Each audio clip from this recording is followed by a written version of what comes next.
Hey fam, welcome back to my YouTube channel. I am Mrs. Habster and I'm so glad to have you join in today. If you are new, welcome. And if you are a returning subscriber, how to do fam, how to do. Thank you so much for coming back and checking out what I have in store for you today. So as you would remember, I have a clip that went up last week on how to install your butterfly locks. I will also link it up on the screen. But yeah, anyway, before I digress, today's clip or today's content is on how to tie your butterfly locks. So the different styles on how to tie your butterfly locks. So yeah, no, let's go ahead.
And that's it, friends. Those are the few ways that you can tie your hair.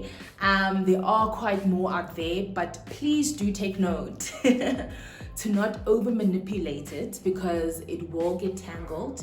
It is butterfly locks after all. It's more softer and fragile compared to your usual faux locks. So yeah, but go ahead guys and look good and look awesome at work and social spaces, at home. Anyway, actually, you can make use of these different hairstyles anyway. Don't forget to like, don't forget to subscribe to my channel, and guys, don't forget to occupy the comment section. Please do not also forget to share this clip with your girlies who are wondering how they can tie their hair. Alright guys, thank you so much for joining. I cannot wait to see you again very, very soon. Mwah! Bye!